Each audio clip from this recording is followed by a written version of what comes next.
Sur Africa 24, l'African Union Journal vous est présenté par Afreximbank.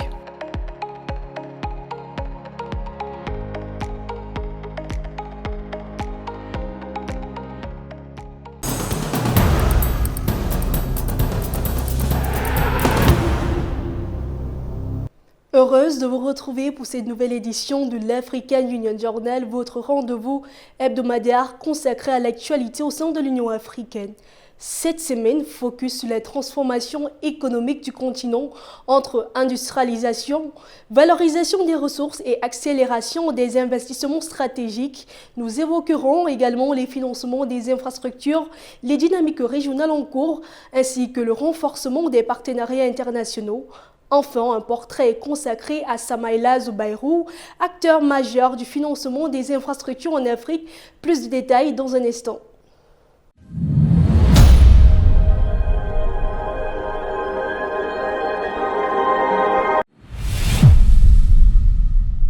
L'Afrique perd chaque année 230 milliards de dollars, soit 7,5% du PIB, en exportant ses matières premières brutes avant d'importer des produits finis. Pour y remédier, William Ruto prône la transformation locale des ressources, tandis que Yoweri Museveni mise sur les infrastructures de transport. L'Union africaine appelle, elle, au développement de corridors économiques intégrés pour soutenir l'industrialisation et l'emploi.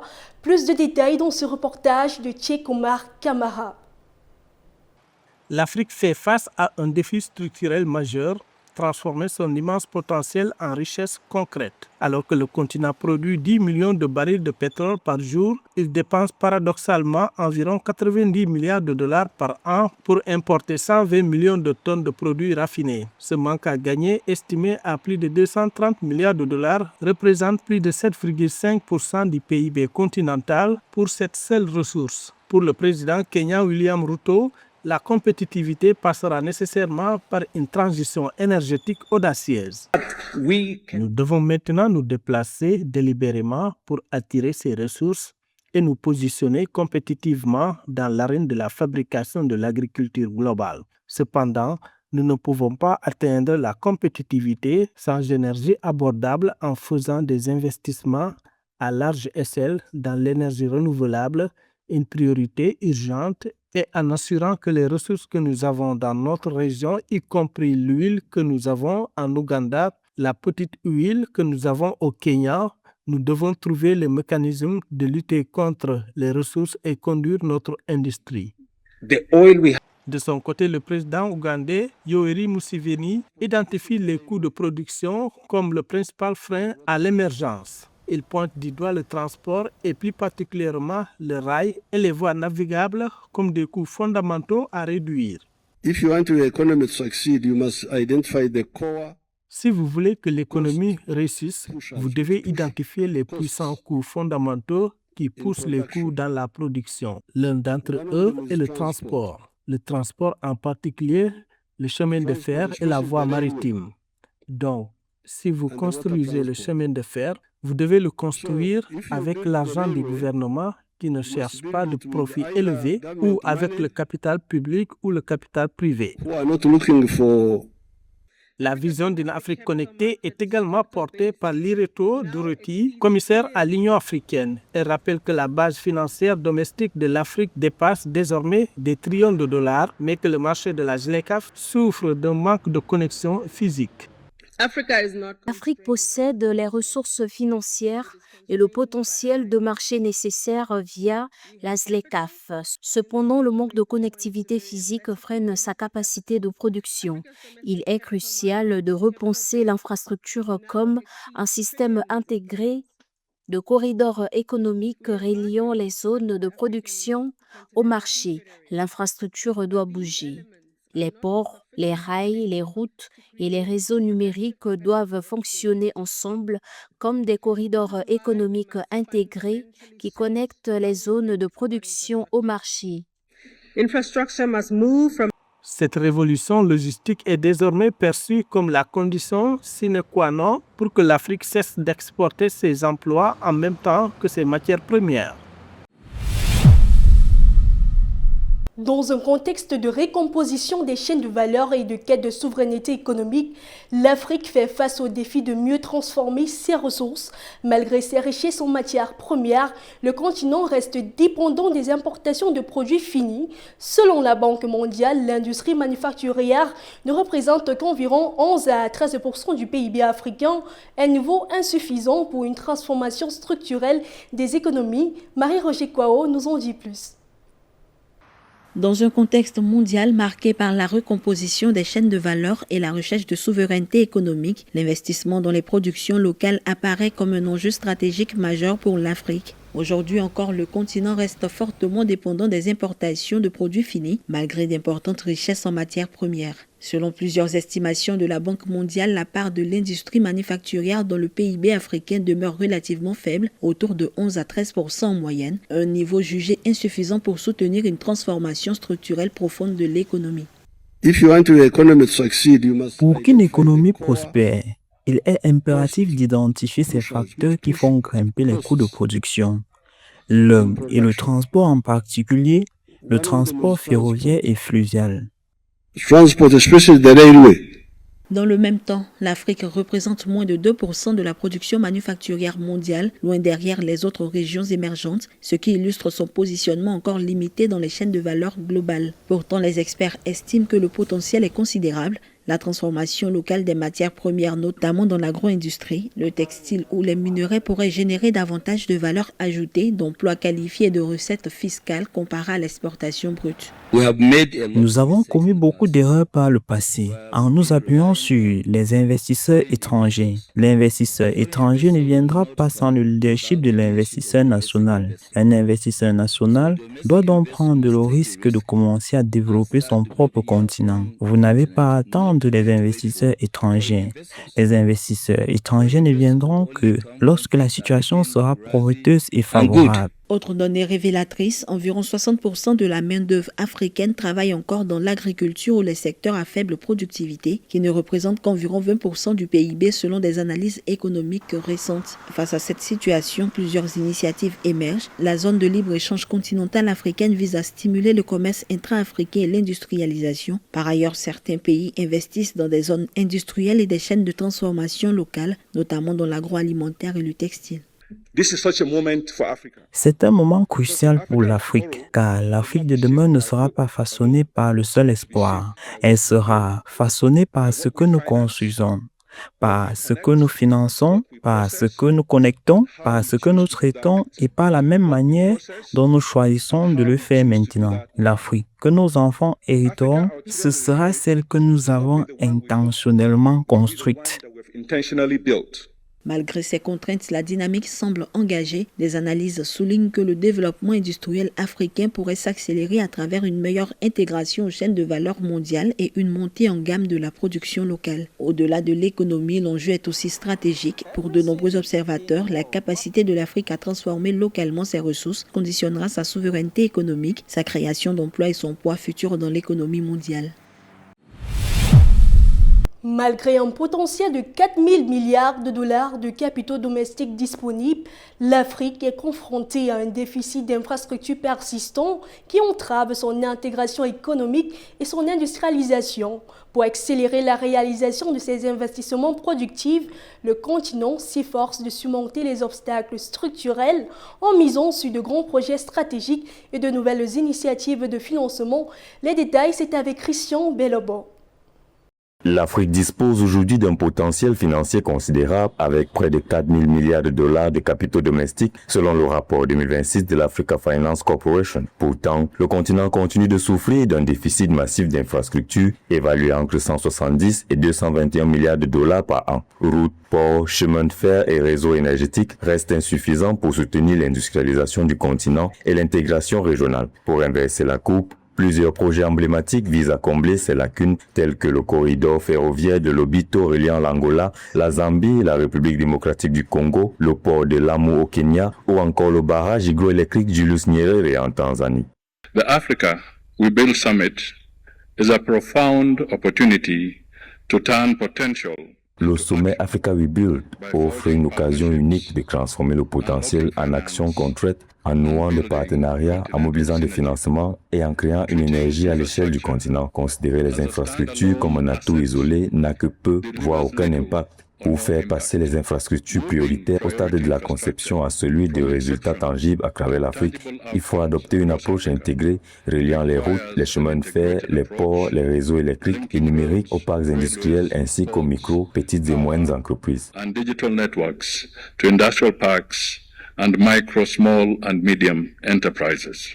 La concrétisation de ces projets se heurte à des obstacles majeurs. De l'avis de certains, une partie de l'épargne locale reste immobilisée dans des obligations souveraines, tandis que le manque de projets bancables, d'études techniques et de garanties solides freine l'investissement. Le continent ne consacre que 4% de son PIB aux infrastructures, contre 14% en Chine, selon la Banque africaine de développement, un déficit qui coûte près de 2 points de croissance annuelle et limite la compétitivité industrielle. Nous devons considérer les infrastructures comme un moteur global de l'industrialisation. On ne peut donc pas les considérer comme un actif isolé. Il faut les envisager dans l'optique de stimuler l'industrialisation. Nous disposons de beaucoup de capitaux en Afrique. Nous avons désormais besoin de mesures politiques davantage axées sur les marchés de capitaux. Ce sont vos institutions financières de développement, vos institutions financières multilatérales qui s'emploient aujourd'hui très activement à mobiliser des capitaux pour des projets en cours de développement sur le continent. Pour relever le défi, les gouvernements africains et les institutions continentales misent sur des mécanismes innovants. Le 14 février 2026, lors du sommet de l'Union africaine à Addis Abeba, les chefs d'État ont lancé le mécanisme africain de financement des infrastructures destiné à accélérer la préparation et le financement des projets transfrontaliers liés à l'agenda 2063 et à la zone de libre-échange continentale africaine ZLECAf. En parallèle, l'Alliance des institutions financières multilatérales africaines, avec plus de 70 milliards de dollars d'actifs, vise à mutualiser les risques pour attirer davantage de capitaux privés et institutionnels. We are looking at how to integrate various infrastructure projects because I will tell you Nous réfléchissons à la manière d'intégrer divers projets d'infrastructure, car croyez-moi, ce corridor ne commence pas au port, il ne commence pas dans nos aéroports. En réalité, il commence à la ferme, il commence à l'usine, il commence dans les centres de production.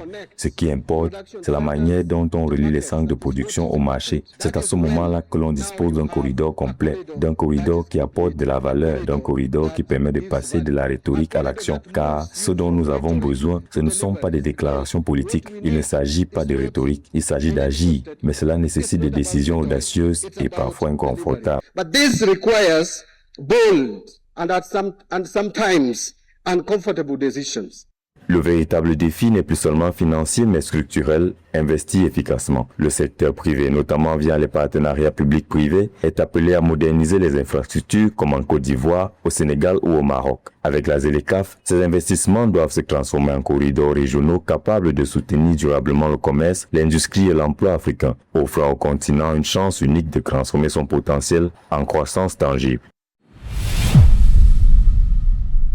Dans l'actualité en bref de cette édition, l'IGAD lance Recover Run pour renforcer la résilience climatique dans la Corne de l'Afrique. L'UMOA et la SFI intensifient leur collaboration pour dynamiser le secteur privé. La Banque des États de l'Afrique centrale a décidé d'augmenter progressivement le taux de rapatriement des devises au sein de la communauté économique et monétaire de l'Afrique centrale. Retour sur ces événements avec Esther Conan. L'autorité intergouvernementale pour le développement renforce sa réponse face aux risques climatiques de la Corne de l'Afrique. Réunis à Djibouti du 23 au 25 avril, des experts des États membres ont travaillé à l'élaboration du programme régional Recover On, destiné à bâtir une résilience durable face aux sécheresses, inondations et à la dégradation des ressources naturelles. Le projet s'articule autour de 5 axes clés, dont les systèmes agricoles résilients, l'alerte précoce et la diversification des moyens de subsistance. Soutenu par une coordination régionale accrue et des solutions fondées sur les données, cette initiative vise à proposer un programme bancal capable de mobiliser des financements et d'accompagner un développement durable à l'échelle régionale. La Commission de l'UEMOA et la Société financière internationale ont réaffirmé leur partenariat stratégique le 17 avril 2026 lors des réunions de Bretton Woods. Le président de la commission, Abdoulaye Diop, et le vice-président de la SFI pour l'Afrique, Éthiopie, Tafara ont évalué les programmes des projets collaboratifs initiés en octobre 2023. Cette coopération renforcée se concentre sur des axes prioritaires tels que la finalisation d'un guide régional sur les partenariats publics-privés, la structuration d'un portefeuille de projets d'investissement, le développement des marchés financiers via JICAP et le renforcement de la bourse régionale des valeurs mobilières et le soutien à l'entrepreneuriat notamment avec Tremplin Startup UEMOA 2026. De nouvelles pistes de collaboration sont également envisagées dans le cadre de la nouvelle stratégie 2030 de la SFI. La Banque des États de l'Afrique centrale a annoncé un relèvement progressif du taux de rapatriement des devises issues des entreprises extractives dans la CEMAC. Fixé à 35%, ce taux passera à 50% en janvier 2027, puis à 70% en janvier 2028. Cette mesure vise à renforcer les réserves de change tout en garantissant une mise en œuvre progressive pour les opérateurs concernés. Les fonds dédiés à la réhabilitation des sites restent exclus du dispositif. La BEAC précise que cette réforme s'inscrit dans une logique de stabilité du cadre monétaire et de change. Elle appelle les acteurs du secteur extractif et les banques à se conformer à la nouvelle réglementation. L'Italie et la Banque africaine de développement renforcent leur partenariat avec un nouvel accord cadre de cofinancement destiné à soutenir des projets stratégiques en Afrique. Doté d'une enveloppe pouvant atteindre 140 millions d'euros, ce mécanisme vise des secteurs clés comme l'énergie, l'agriculture, l'industrie manufacturière et l'environnement. Un reportage de Marie-Raphaëla Tolo. La Banque africaine de développement et le gouvernement italien ont signé le 17 avril 2026 à Washington DC aux États-Unis un accord cadre de cofinancement visant à renforcer les investissements en Afrique dans les secteurs de l'énergie, de l'agriculture, de l'eau, du capital humain. Ce partenariat mobilise jusqu'à 140 millions d'euros, dont 100 millions en financement concessionnel et 40 millions sous forme de dons. Il est conclu pour une durée de 10 ans avec une phase active d'investissement de 6 ans destinée à financer des projets tangibles. La nouvelle architecture financière africaine repose sur une idée simple. Le capital doit être mobilisé par les bonnes institutions absolument appropriées. Cela implique une répartition claire des rôles entre les acteurs régionaux et continentaux.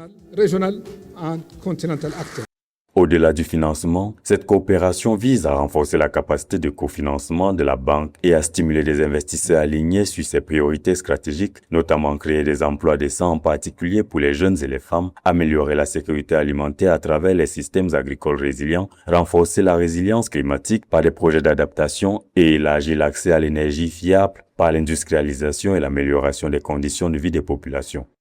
Cet accord constitue une étape concrète dans la mise en œuvre du plan Mattei et réaffirme l'engagement de l'Italie à bâtir des partenariats équitables et à long terme avec les pays africains. En collaborant avec la Banque africaine de développement, nous tirons parti d'un partenaire de confiance pour maximiser l'impact de nos ressources sur le développement et soutenir l'investissement durable dans des secteurs clés. En 2024, la Banque africaine de développement marque un tournant avec un investissement record de 11 milliards de dollars ciblant des secteurs clés. Cette stratégie soutient l'accélération du développement et de la transformation économique dans un contexte africain optimiste avec une croissance projetée à 4,3% d'ici 2026.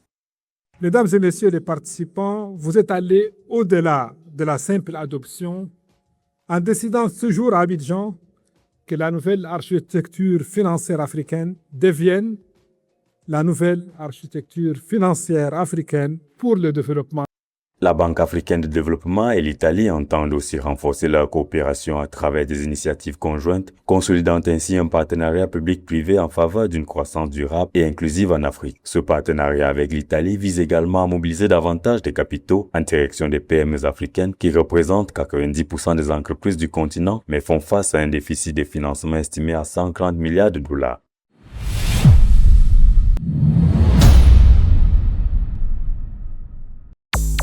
Le 6e sommet africain de la jeunesse sur les objectifs de développement durable, ODD, se tiendra du 23 au 25 juin 2026 à Accra, au Ghana. en format hybride, tant en présentiel qu'en virtuel. Organisé autour du thème Reimagining Africa through Youth-Driven Solutions, l'événement réunira plus d'1 millier de jeunes leaders, décideurs, ONG, agences onusiennes et acteurs du secteur privé. Les échanges porteront sur l'innovation, l'emploi des jeunes, la gouvernance participative, l'égalité sociale et la lutte contre les inégalités. Les participants travailleront également sur des solutions concrètes pour accélérer la mise en œuvre des ODD à l'horizon 2030. La 44e conférence annuelle sur les transports d'Afrique australe, SATEC 2026, se déroulera du 6 au 9 juillet 2026 à Pretoria en Afrique du Sud. Ce rendez-vous majeur du secteur des transports en Afrique australe réunira des ingénieurs, chercheurs, décideurs publics, opérateurs logistiques et institutions régionales. Les travaux seront axés sur la modernisation des infrastructures de transport, la mobilité durable, la digitalisation des systèmes logistiques et l'intégration régionale. L'événement vise à proposer des solutions innovantes pour améliorer la connectivité et soutenir la croissance économique dans la région SADC. Le Africa-Caribbean Trade and Investment Forum Active 2026 se tiendra du 29 au 31 juillet 2026 à St. Kitts et Nevis. Cette plateforme stratégique de coopération réunira chefs d'État, ministres, investisseurs, institutions financières et représentants du secteur privé d'Afrique et des Caraïbes. Les discussions porteront sur le renforcement des échanges commerciaux, les investissements croisés, la transformation économique et la coopération sud-sud. L'objectif principal est de consolider un partenariat économique durable entre les deux régions, notamment dans les domaines du commerce, de l'énergie, de l'agriculture et du tourisme. Le Nigérian Samaïla Zubairu s'impose comme l'une des figures majeures du financement des infrastructures en Afrique à la tête de l'Africa Finance Corporation depuis 2018. Il défend une vision fondée sur l'industrialisation, la transformation locale des ressources et le financement d'infrastructures stratégiques pour accélérer l'intégration économique du continent. Sous son leadership, l'institution a fortement accru ses investissements et renforcé son rôle dans les grands projets énergétiques, logistiques et industriels africains. Portrait signé Nana Kamsu. Samaïla Zubairu s'impose aujourd'hui comme l'une des figures majeures du financement des infrastructures et du développement économique en Afrique. Diplômé en comptabilité de l'université Ahmadu Bello au Nigeria et membre de l'Institut des comptables agréés du Nigeria, il commence sa carrière dans le secteur bancaire et financier avant de se spécialiser dans le financement de projets industriels d'envergure. Son parcours, construit sur une solide expertise financière et une vision résolument panafricaine, illustre l'émergence d'une nouvelle génération de dirigeants africains capables de structurer et de mobiliser des ressources massives pour le développement du continent. La transformation ne consiste pas seulement à créer des emplois, elle vise aussi à accroître les recettes fiscales de nos gouvernements. Et lorsque les recettes fiscales augmentent, les gouvernements peuvent investir dans le véritable moteur de la productivité, l'éducation, les compétences et les talents, ainsi que dans la sécurité sanitaire qui génère davantage d'emplois dans toute l'économie. C'est pourquoi la capture et la rétention ne sont pas de simples slogans. C'est une question de survie fiscale, c'est une question de dignité pour l'emploi. Nommé à la tête de l'Africa Finance Corporation, Samaïla Zubairu engage rapidement une transformation profonde de l'institution. Sous son impulsion, l'organisation élargit son réseau d'États membres et renforce significativement ses capacités financières. En quelques années, les investissements réalisés par l'AFC sont multipliés, consolidant son rôle central dans le financement des infrastructures stratégiques en Afrique. L'institution franchit également un cap majeur en dépassant les 12 milliards de dollars d'actifs, s'imposant ainsi comme l'un des acteurs financiers les plus influents du continent.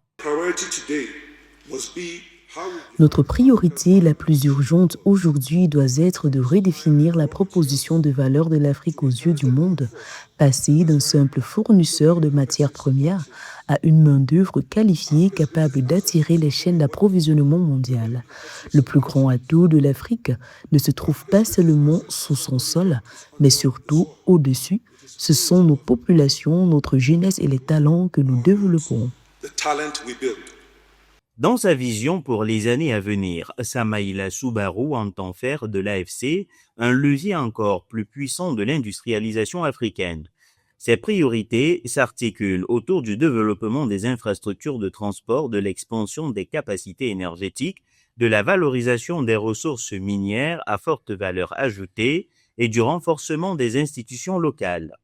L'objectif affiché est clair, réduire la dépendance du continent aux importations et stimuler la création de chaînes de valeur interne. Il plaide également pour une mobilisation accrue des capitaux privés, africains comme internationaux, afin de soutenir les grands projets structurants. C'est donc toute une chaîne qui doit être mise en place et cela commence par des décisions volontaires et stratégiques visant à arrêter l'importation des matières premières. Il faut transformer localement tout ce que nous possédons afin de créer des emplois de qualité. Au-delà des chiffres et des stratégies, le parcours de Zamaïla Soubarou incarne une ambition plus large, celle d'une Afrique en pleine transformation économique, capable de financer elle-même son développement. À la tête de l'AFC, il s'affirme comme un acteur incontournable du financement du développement sur le continent, porté par une conviction forte en l'intégration économique africaine et en la mise en œuvre effective de la zone de libre-échange continentale.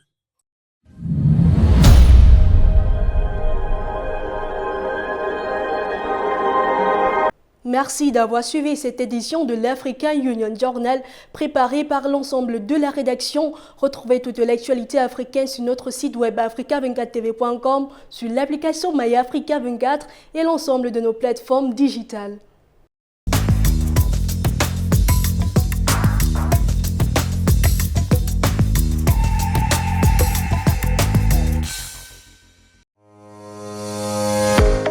Sur Africa 24, l'African Union Journal vous est présenté par Afreximbank.